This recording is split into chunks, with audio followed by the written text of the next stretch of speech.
Alô, nação do Mengão, esse é o Coluna do Fla Play. Chega de like, ajuda muito o nosso canal. Conteúdos exclusivos do Coluna pra você, narrações dos gols, trechos dos programas, opiniões e ampla cobertura. Se liga então, se inscreva, ativa o sininho e vamos juntos. Saudações rubro-negras. Uma vitória, assim, importantíssima, contando com o resultado, né, que acaba nos beneficiando, diminuindo, né, de 4 para 2 pontos.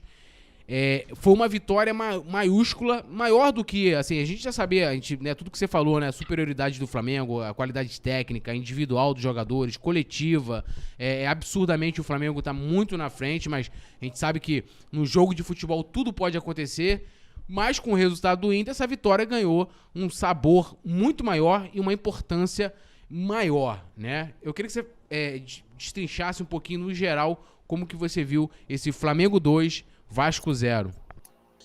O Flamengo no primeiro tempo, como a gente havia comentado no intervalo, né, não sofreu nenhum chute do Vasco. No segundo tempo, com as mexidas do Luxemburgo, o time do Vasco começou a trabalhar um pouco mais a bola e ganhar o meio-campo.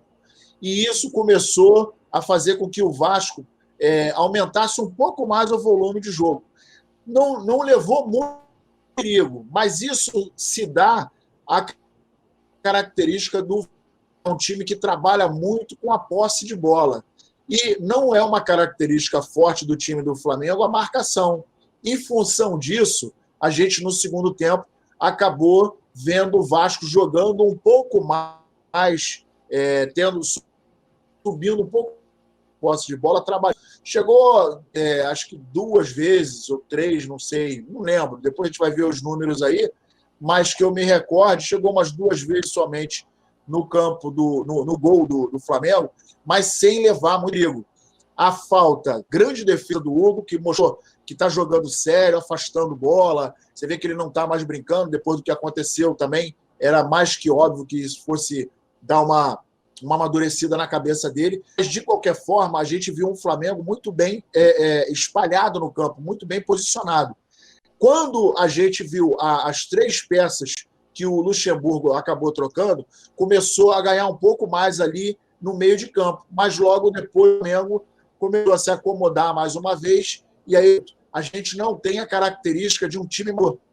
O Flamengo joga mais com a posse de bola. E com isso, o Flamengo começou a se reencontrar no segundo tempo, começou a povoar mais o campo de ataque, e aí saiu aquele gol do Bruno Henrique. O Bruno Henrique é um esculacho, né, cara? 100º gol dele como jogador profissional, um cara que não jogou na base, um cara que veio praticamente não, né? Ele veio da várzea e foi para time profissional, e é um cara iluminado. E a altura que ele subiu, da área, né?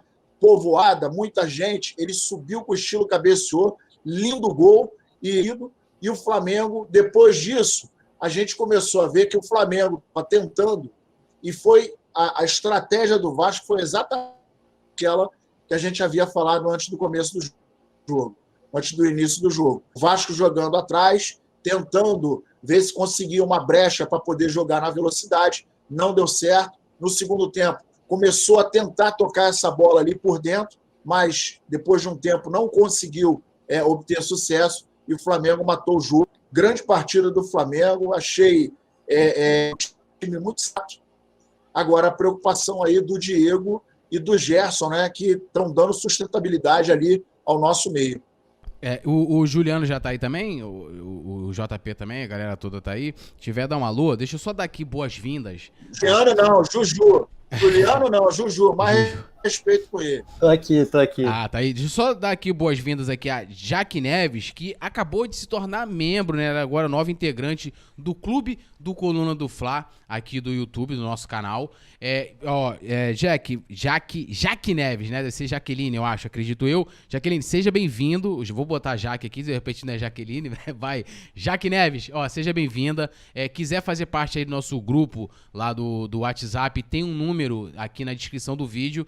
Então você vai ali, manda mensagem, manda um printzinho lá confirmando a sua inscrição aí no clube de membros. E vai entrar lá, trocar ideia com a gente, o dia inteiro, madrugada inteira, a noite inteira, né? Tem sempre a gente falando de Flamengo, falando de tudo ali, trocando ideia. A gente acaba até virando amigo da rapaziada toda também, tamanha a integração junto com a galera.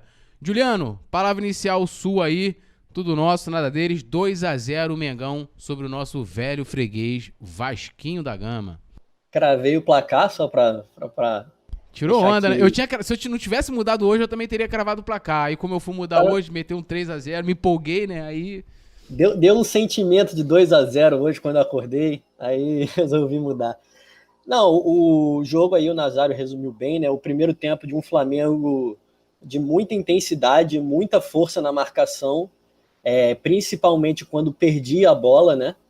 O Flamengo não deixou o Vasco adotar a estratégia de contra-ataque, sufocava muito o Benítez, que era o cara que poderia armar os contra-ataques, né? Dar aquele passe para achar o Gabriel Peck, que é o jogador de velocidade, e aí nasceu um contra-ataque, né? O Flamengo sufocou muito a equipe do Vasco no primeiro tempo, não deixou eles jogarem de jeito nenhum. Destaco no primeiro tempo a atuação do Gerson, que foi muito bem na partida. Desculpa que eu engasguei. Emoção é assim mesmo, tranquilo. Foi muito bem na partida, o Gerson. Bruno Henrique também foi muito bem, na minha visão. E aí, no desenrolar do primeiro tempo, o Flamengo já tinha tido chances para abrir o placar, né? Primeiro com o Gabigol, 2 lances do Gabigol, né? Especificamente. Um passe do Bruno Henrique, numa roubada de bola na saída do Vasco. E só rapidinho, Juliano, desculpa até te interromper, a qualquer momento aí, daqui a pouco a produção já vai botar a coletiva do Rogério Ceni pra gente acompanhar. Pode continuar aí. Beleza.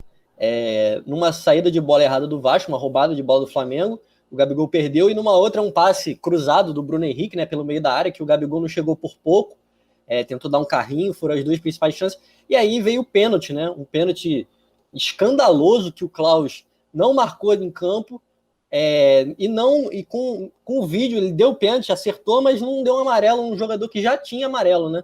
É uma situação que poderia ter atrapalhado os rumos do jogo, porque o Léo Matos deveria ter sido expulso. Bruno Henrique ia fazer o gol, com certeza, e o Léo Matos empurrou ele, e aí o Gabigol bateu, ele não perde pênalti, fez o gol. No segundo tempo, na minha visão, o Flamengo foi estrategicamente cauteloso. Não acho que tenha sido por conta das substituições do Luxemburgo, porque o Vasco começou a atacar mais. Eu acho que o Ceni viu que o Vasco teria que sair, porque o Vasco precisava de um resultado positivo, o Vasco está muito mal na tabela, e aí ele começou a deixar o jogo com espaço para o Bruno Henrique. E o Bruno Henrique, com velocidade, ele teve 2 ou 3 chances que ele poderia ter resolvido melhor, né, no mano a mano, no individual. O zagueiro do Vasco, Marcelo Alves, foi bem. E aí depois, logo em seguida, o Flamengo voltou a dominar a partida, né, voltou a controlar totalmente o meio de campo. E aí, merecidamente, né, o Bruno Henrique fez um belo gol. Para mim, assim, eu tenho 23 anos, é o melhor cabeceador que eu já vi no Flamengo. A impulsão dele é um troço inacreditável. Ele já é alto, né? Ele tem mais de 1,80 e ele salta muito alto, é muito difícil de ser marcado em jogadas aéreas. Para mim, assim, é o melhor cabeceador que eu vi. E merecido, né, fazer o 100º gol dele na carreira no Vasco, que é a vítima preferida dele enquanto jogador do Flamengo. O rei dos clássicos, para mim, aí já antecipando, para mim, o melhor em campo. Fico feliz por ele, cara. Um cara humilde, um cara que veio da várzea, começou a carreira já muito tarde, foi descoberto num torneio de várzea, né, Copa Itatiaia. Foi contratado pelo Cruzeiro, o Cruzeiro não deu chances para ele, né? Ele sequer jogou uma partida com a camisa do Cruzeiro, aí rodou Itumbiara, e aí já foi para pro Goiás. E, desde que ele apareceu no cenário, né, com o Goiás, né, na primeira divisão, revelação do campeonato, aí foi para a Europa, para o Santos. O Santos fez uma ótima passagem, aí teve um problema no olho, né, que foi muito ruim para a carreira dele. No Flamengo brilhou em 2019 e está voltando aí a brilhar nessa temporada aí de 2020-2021. Muito merecido para mim esse 100º gol do Bruno Henrique nessa partida contra o Vasco. E tem aqui, a gente viu o sucesso dos membros, né? O Rafa Penido aí sendo disputado, uma coisa impressionante. A Lohana Pires mandou aqui, ó, um superchat. Gil, melhor perfil do Twitter, coraçãozinho, hashtag Xuxa na chuva. Tá aí registrado aí o superchat da Lohana Pires aí, um beijão pra Lohana, parceira também. Valeu, Lohana. A qualquer momento, já falei, a gente vai entrar aqui Não no... vou comentar. Não, eu até mandei lá pro Gil, a gente tava falando aqui, né, do lance antes do pré-jogo, né, que no jogo do amor tá indo que nem o Rogério Ceni, mas ele explicou, era rede nacional e tal, tem aquela coisa, tem que ter um cuidado maior, né, meu irmão, quando tem muita gente olhando. E cara, o Bruno Henrique é sacanagem, assim, eu lembro que quando tava aquela enrolação na época pra ele vir pro Flamengo, né, que ele teve aquele problema no olho, já não conseguiu repetir, né, ter a sequência no Santos em 2018, e aí eu falei, cara, vai trazer esse cara aí, pessoal, os caras não querem vender, não sei o que, muito dinheiro e tal. Eu comecei a ser contra a vinda do Bruno Henrique. E ele veio, né, e mostrou que o problema que ele teve na vista já estava totalmente sanado, né, ele não tem qualquer problema. Já entrou arrebentando, né, rei dos clássicos e tal. E, cara, é absurdo, assim, o que ele subiu ali, o gol dele hoje, é impressionante a impulsão do Bruno Henrique, é impressionante. E não só isso, né, o repertório que o Bruno Henrique apresenta no Flamengo, cara, é absurdo. Então, assim, lógico, a gente lembra muito do Gabigol, né, porque, foi o cara que fez os gols na final da Libertadores, geralmente ali e tal, tem toda aquela coisa, né, do jeito do Gabigol, né, que é muito mais extrovertido, né, fala mais, tem aquela coisa, tem um trabalho maior de marketing nas redes sociais do que o Bruno Henrique, mas, cara, a importância do Bruno Henrique, desde quando ele chegou ao Flamengo, só a história mostrará. O que esse cara tá marcado na história do Flamengo. E hoje só confirma, né? O Vasco é uma das vítimas preferidas do Bruno Henrique. E destacando aqui essa marca que ele alcançou, né? 100 gols, né, na carreira profissional. E legal, esse 100º gol sendo marcado contra o Vasco, né? Um freguês nosso, né? Eu, assim, também, assim, eu não lembro. Acho que talvez um cabeceador assim sinistro que eu lembro do futebol brasileiro, que tinha uma impulsão, e aí eu não falo não só na questão do número, né, de gols, de fazer gols de cabeça e tal, talvez fosse o Jardel, não sei se o Nazário lembra de algum outro. O Jardel tinha uma facilidade, assim, uma impulsão também, né? O Jardel começou, inclusive, por coincidência... Era uma marca registrada dele, né? E ele começou no Vasco, depois ele foi pro Grêmio, fez dupla, né, lá no Grêmio com o Paulo Nunes, né, que era da cria do Flamengo, e assim, os caras ganharam Libertadores e tinha isso no time lá que, mano, ele tinha uma impulsão absurda mesmo, assim, absurda.